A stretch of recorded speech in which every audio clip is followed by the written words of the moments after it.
Bismillahirrahmanirrahim. Assalamualaikum warahmatullahi wabarakatuh. Jumpa lagi di channel Sahabat Berkah. Pada kesempatan singkat kali ini kita akan membahas tentang proses penciptaan ruh yang agung, yaitu nur yang terpancar dari junjungan kita Nabi Muhammad sallallahu alaihi wasallam. Sungguh telah diriwayatkan dalam sebuah hadis, sesungguhnya Allah telah menciptakan sebuah pohon yang mempunyai 4 dahan. Pohon tersebut dinamakan Syajaratul Yakin ataupun pohon yakin. Kemudian Allah menciptakan Nur Muhammad pada tempat yang terbuat dari mutiara yang berwarna putih dan berbentuk menyerupai burung merak. Lalu burung merak itu ditempatkan pada sebuah pohon yakin. Burung merak tersebut bertasbih selama 70.000 tahun.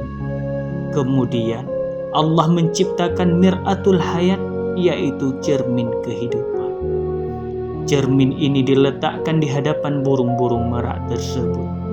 Manakala burung merak menatap cermin, terlihatlah wajahnya yang sangat elok dan cantik.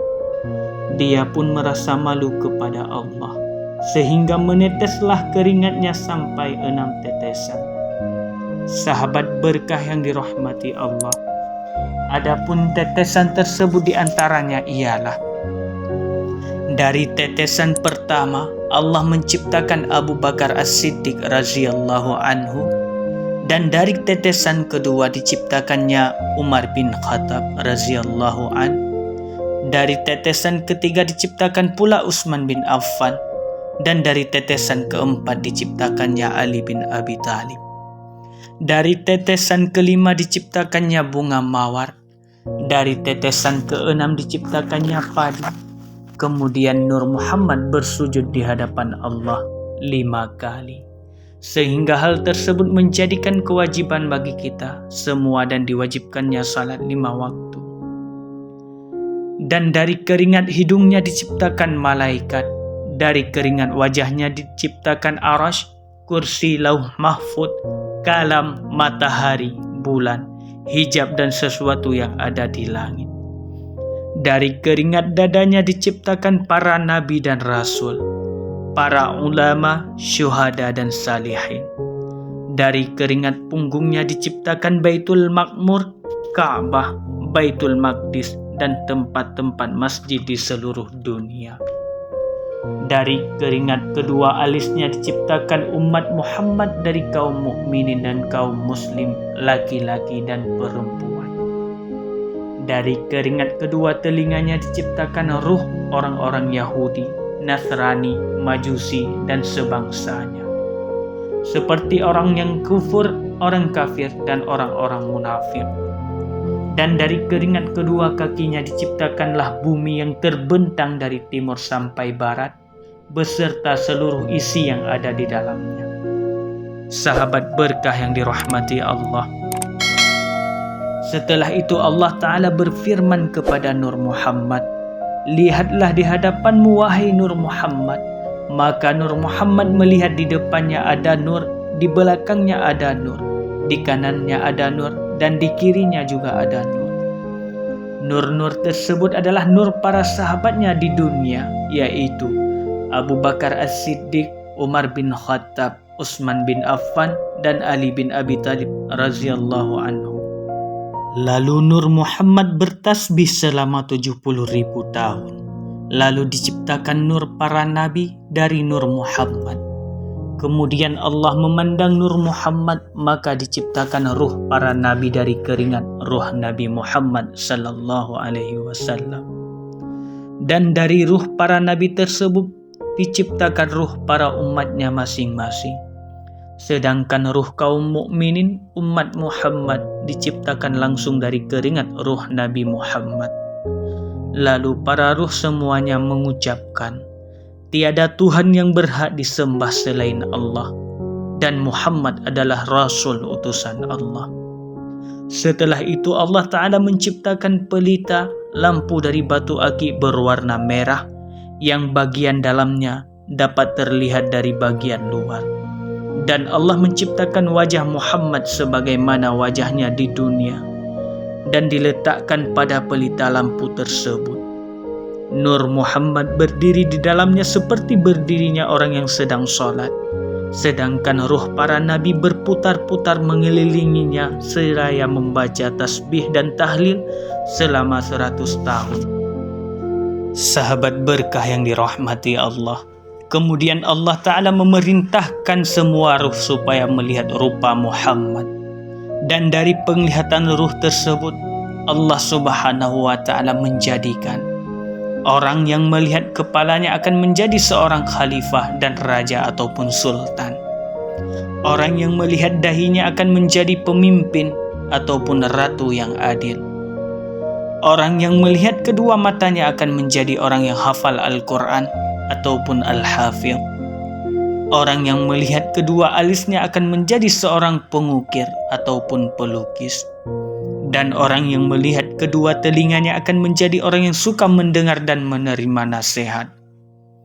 Orang yang melihat kedua pipinya akan menjadi orang yang suka berbuat kebajikan dan berakal sehat ataupun pandai. Dan orang yang melihat kedua bibirnya akan menjadi wazir, patih atau orang kepercayaan raja. Orang yang melihat hidungnya akan menjadi hakim, tabib ataupun dokter dan penjual minyak wangi. Dan orang yang melihat mulutnya akan menjadi orang yang ahli berpuasa. Dan orang yang melihat giginya akan menjadi orang yang elok parasnya dan cantik wajahnya, baik pria maupun wanita. Orang yang melihat lisannya akan menjadi seorang utusan raja-raja. Orang yang melihat tenggorokannya akan menjadi seorang mubaligh, penasehat dan muazzin. Orang yang melihat janggutnya akan menjadi orang yang berjihad di jalan Allah. Orang yang melihat lehernya akan menjadi seorang pedagang ataupun saudagar. Dan orang yang melihat kedua lengannya akan menjadi pemacu kuda, ataupun orang yang ahli naik kuda dan ahli membuat pedang. Orang yang melihat lengan tangan kanannya akan menjadi orang yang berpaling dari agama Allah. Dan orang yang melihat lengan kirinya akan menjadi orang yang bodoh. Orang yang melihat telapak tangan kanannya akan menjadi seorang tukang tukar uang dan tukang songket ataupun menyulam kain. Orang yang melihat telapak tangan kirinya akan menjadi penimbang ataupun tukang takar. Dan orang yang melihat kedua tangannya akan menjadi orang yang dermawan dan pandai. Orang yang melihat telapak tangan kiri bagian luar akan menjadi.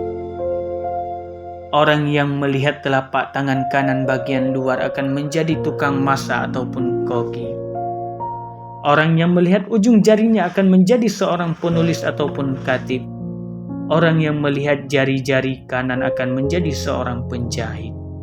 Dan orang yang melihat jari-jari kiri akan menjadi tukang besi. Orang yang melihat dadanya akan menjadi orang yang alim dan mulia. Orang yang melihat punggungnya akan menjadi orang yang tawadhu dan taat pada perintah Allah. Orang yang melihat lambungnya akan menjadi orang yang ahli berperang.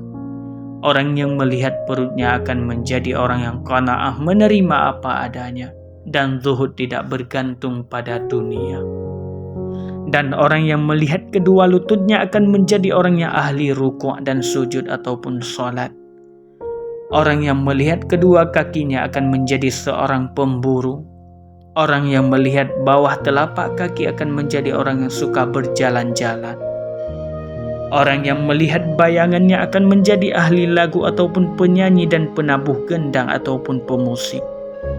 Orang yang tidak melihat apa-apa maka akan jadi orang Yahudi, Nasrani, kafir dan Majusi. Dan ada lagi orang yang tidak dapat melihat sama sekali, yaitu orang yang mengaku dirinya sebagai Tuhan seperti Namrud, Fir'aun dan yang lain dari golongan orang-orang kafir. Sahabat berkah yang dirahmati Allah, perlu diketahui bahwa Allah Ta'ala memerintahkan makhluknya untuk salat sebagaimana gambar tulisan Ahmada. Maka berdiri seperti huruf alif, rukuk seperti huruf ha, sujud seperti huruf mim, duduk seperti huruf dal. dan Allah Ta'ala menciptakan makhluk seperti gambar tulisan Muhammad, maka kepala bulat seperti huruf mim yang pertama, badan seperti huruf H, perut seperti huruf mim yang kedua, kedua kaki seperti huruf dal. Dan orang-orang kafir tidak akan dibakar ke dalam api neraka seperti bentuk asalnya, seperti gambar tulisan Muhammad, karena mulianya bentuk tersebut, tapi diganti dahulu dengan bentuk babi, setelah itu baru dibuang atau dimasukkan ke dalam api neraka. Masya Allah. Semoga bermanfaat, khususnya bagi saya pribadi dan umumnya bagi kita semua. Sumber Kitab Daqaiqul Akbar. Wassalamualaikum warahmatullahi wabarakatuh.